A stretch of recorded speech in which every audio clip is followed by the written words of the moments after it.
Santhal Parganas tenancy act है 1949 झारखंड में, हमने 2 कानून बना दिए। सर यही तो सवाल है कि ये सब खत्म हो जाएगा ना जब वो आएगा तो। पप्पा जी ने आपको फोन करके कहा था क्या बंद कर दे, निकाल देंगे? हैं क्या बात कर रहे हैं, खत्म कर देंगे आप प्रधानमंत्री मणिपुर का नाम नहीं ले सकते? आपको मालूम कि नॉर्थ ईस्ट में महिलाएं पॉलीएंड्री करती हैं, एक महिला के 4 शौहर या 5। लेकिन मुझे एक बात, अरे सुनिए, एक मिनट सर, एक क्लैरिटी चाहिए सर, एक क्लैरिटी बता दीजिए। क्या आपको लगता है कि एक कानून में ये सब खत्म नहीं होगा? मैं ये जानना चाह रहा हूं। सर सुन तो लीजिए ना मेरा आप फ्लो ऑफ थॉट को रोकिए मत। तो नॉर्थ ईस्ट में ये कानून है, हम उनके कल्चर को कुछ नहीं कर सकते। अच्छा, नॉर्थ ईस्ट में 1.5 करोड़ ट्राइबल हैं, भारत में 9 करोड़ हैं, माने नॉर्थ ईस्ट को छोड़कर 11.5 करोड़ ट्राइबल्स हैं।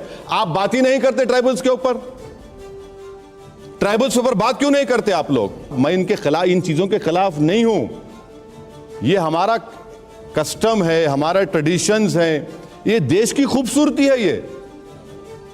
अच्छा, आप बोलेंगे कि नहीं, एक कानून है, स्पेशल मैरिज एक्ट है, जुवेनाइल जस्टिस एक्ट है, इंडियन सक्सेशन एक्ट है, जो अपने रिलीजन के रिचुअल्स के मुताबिक कुछ चीज नहीं करना चाह रहा तो स्पेशल मैरिज एक्ट कर लीजिए। नहीं, लेकिन मुझे एक बात बताइए, जस्टिस एक्ट कर लीजिए। ओवैसी साहब एक मिनट, आप तो कानून के जानकार भी नहीं, जानकार मुझे नहीं, एक चीज बताइए, एक मिनट सर, जानकार नहीं हूं जितना मोदी जी जानते हैं। एक मिनट, मुझे एक बात बताइए, क्या यूसीसी का यही फायदा नहीं होगा कि इतने सारे जो अलग अलग कानून है वो सब खत्म हो जाएंगे? क्या ये यूसीसी का फायदा नहीं होगा कि अलग अलग जगह जो अलग अलग डुप्लीकेशंस हैं या अलग अलग चीजें हैं कॉन्ट्राडिक्टरी, वो खत्म हो जाएंगी? मैं आपसे पूछ रहा हूं ये सवाल। ये हरगिज नहीं होगा। आपने बड़े मोदी ने कह दिया, प्रधानमंत्री ने, एक घर में 2 कानून, तो छोटे मोदी बिहार ने कह दिया कि ट्राइबल्स को निकाल देंगे हम, इनको एग्जाम कर दो। अमित शाह साहब से मिलने नागालैंड के लोग गए तो बोले नहीं, हम बोलेंगे लॉ कमीशन को, ट्राइबल को अलग कर देंगे।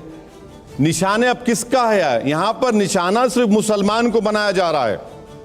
और याद रखिए, अगर आप ऐसा कोई कानून बनाएंगे जो सिर्फ मुसलमानों को टारगेट करेगा तो वो फंडामेंटल राइट का पूरा वायलेशन होगा।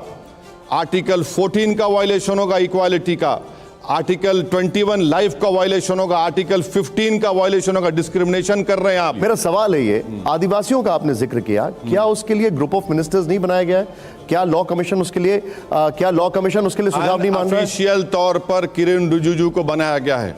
अगर ऑफिशियली अनाउंस करिए, नोटिफिकेशन जारी करिए, हम भी जाएंगे उसमें। अनऑफिशियल बनाया, मैं देखा हूं, पढ़ा हूं, it is an unofficial group of ministers group है वो। लेकिन लॉ कमीशन तो हर एक से सुझाव मांग रहा है सर।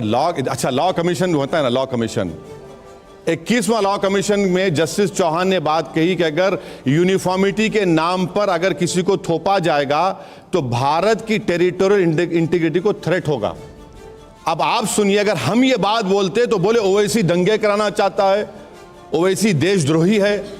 चौहान साहब ने कहा, और चौहान साहब ने पैराग्राफ नंबर 2.92 उनकी रिपोर्ट पढ़िए, जिसमें जाकर उन्होंने कहा कि the least polygamy is among the Indian Muslims. Least polygamy 2.92 paragraph. अब एक लॉ कमीशन एक बात कहता है तो मोदी जी को यह दिखा कि भाई ये तो मेरे स्क्रिप्ट के मुताबिक नहीं लिखा है, तो उन्होंने कहा कि अब और एक को बिठाते हैं और वो एक ओपिनियन दो बोल रहे। कम से कम 21वां लॉ कमीशन तो एक वर्किंग पेपर दिया था, अब लॉ कमीशन भिजा रहे हैं, सब भिजा रहे हैं। आपने क्या सजेशन दिया है लॉ कमीशन को? यही जितने बातें हमने आपसे कही हैं, हमने उनसे यह भी कहा है कि भाई साहब, हम अपने कानून के मुताबिक, अपने कुरान और सुन्नत के मुताबिक अपनी जिंदगी गुजारना चाहते हैं। मैं तो आपको आप ये देखिए, आप ये नहीं कह सकते कि ये समुदाय का अच्छा है तो मैं इस पे थोप दूंगा। मैं आपके पास आऊंगा।